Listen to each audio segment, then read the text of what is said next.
All right, we got an asshole alert, ladies and gentlemen. Asshole alert. U.S. Senator, who's a Democrat, I must add, Mark Warner threatens federal action against Steam if it does not take action against alleged anti Semitism claims. So, this is all in the wake of everything that's happening and going on with Twitch, where you got idiots like Hassan causing problems, and just this whole world is a shit show online. And it seems like our government is starting to come in and try to make things even more hell, or at least this senator is. Now, Mark Warner is a senator from the state of Virginia. He threatened federal action against Steam and the parent company Valve. So, Gabe Newell, stop making Half Life and get with it. Let's take care of Steam. Nah, I'm just joking. Anyways, he said if it does not take action against its alleged anti Semitism, supposedly proliferating on the website. So, this was a tweet that he put out saying, I'm taking action against hateful and anti-Semitic rhetoric proliferating on Steam. We need to ensure that social networks aren't breeding grounds for extremist, violent groups. So pretty fucking random that we're getting some old government politician focusing on Steam. It's almost like they're always looking for a reason to go after gamers, right? Back in the day, it was Mortal Kombat. That's why the ESRB came out. And again, this whole Twitch apocalypse is probably causing a lot of the issues that we're seeing here. A lot of government officials are trying to take note on streamers and gamers alike. And yeah, Mark Warner, do you not have anything better to do? Like actual like make changes to infrastructure in your state and maybe help your taxpayers that are in your state instead of attacking Steam as a platform.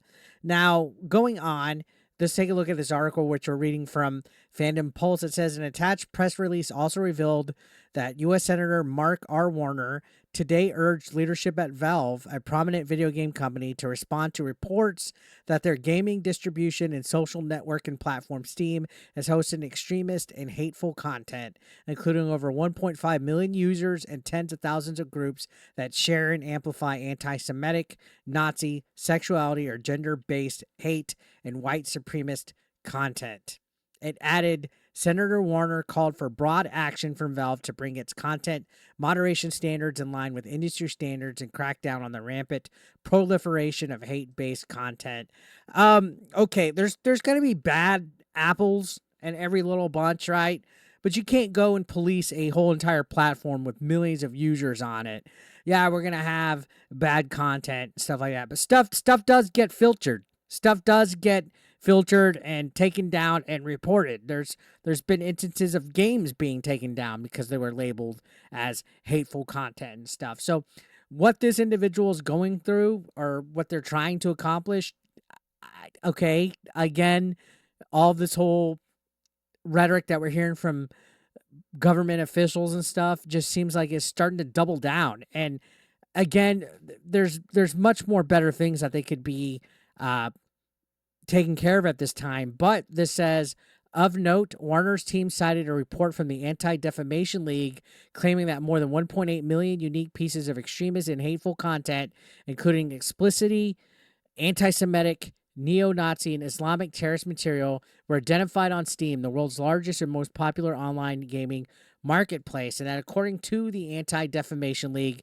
this data was allegedly created by an AI called Hate Vision that was trained on 65,954 instances of hate symbols that was then used to identify 78.7% of extremist symbols in the test data set. And 97.1% of the symbols it classified as extremists were actually extremists.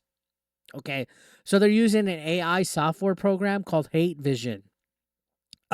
One thing I learned is a lot of these people, more particularly Democrats, like to label stuff as hate speech and hate content and extremists if it doesn't go in their, should I say, echo chamber. All right. We've noticed that Twitch recently was getting away with a lot of stuff that was pro-Palestine, and I'm not trying to get into all this bullshit with war and Palestine versus Israel, but we've definitely seen with people like Hassan, there's been a bit of a favor towards individuals. And then also that lady Frogan who said that they wanted soldiers to get PTSD.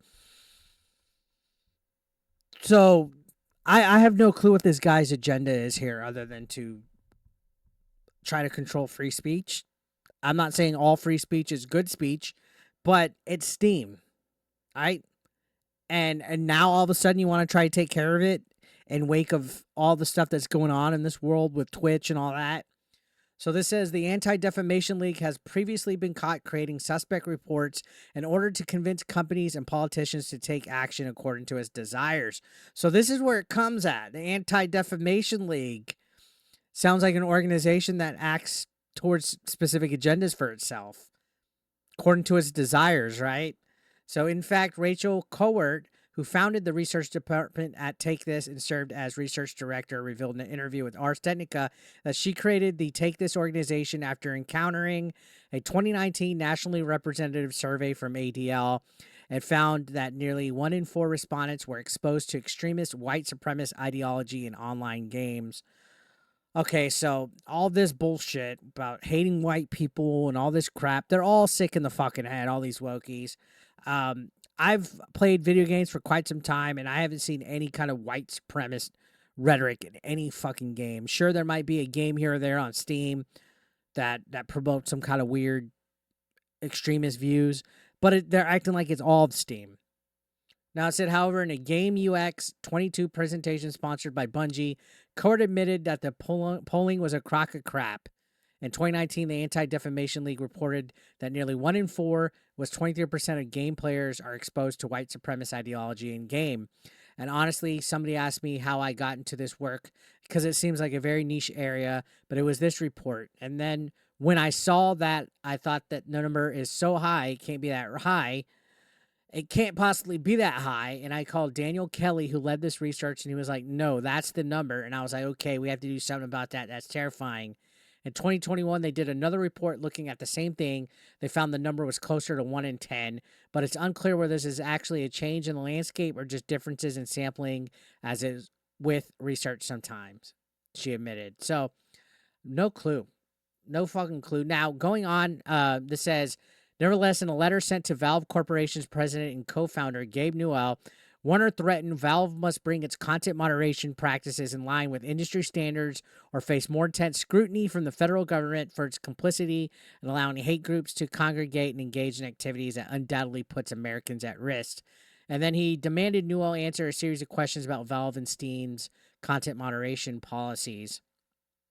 Yeah, whatever.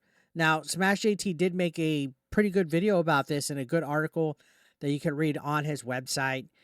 And in my opinion, it's fucking weird that we got a senator coming and suddenly, I guess, pushing up some kind of thing in regards to this. I thought I saw some on Twitter, actually, earlier today where he was, it was an interesting fucking thing. Let me take a look at it. I should have had it pulled up. All right, so Madam Savvy posted this tweet saying, if the name sounds familiar to you, it's because he was exposed in the Twitter files by Elon Musk and Tabibi. Warner was part of the politicians and governments pushing platforms to censor certain accounts, despite those accounts failing to show a pattern of behavior that support his claims. Who is among the most wealthy of all the Senate, was part of the Intelligence Committee at the time, but he's held power since 2009. Though most of his wealth was amassed prior to politics, he's only grown his coffers since. So he oversees housing and urban affairs. BlackRock and Blackstone are very interested in this man. Intelligence and a few other things. He was also the lead behind getting TikTok banned in America, which does remain a controversial topic. And you can see that I do not believe this man supports censorship in such a black and white way, but it's unclear how he forms his opinions around it. The only thing I do know is he speaks from a place of ignorance here today. And yeah, you can see Savvy, my God, definitely put a huge amount of stuff right here. You can see top contributions for him. The ADL is an evil and overreacting organization full of rich people who fund extreme leftists, though has come under fire in the past years thanks to other extreme lefties who have taken the side of Palestinians, who claim the organization is now right-leaning. So this all just comes as part of the whole Palestine versus Israel stuff here. Great thread that Savvy has right here. His top contributor is Apollo Global Management. an alternative asset manager who's heavily invested into real estate.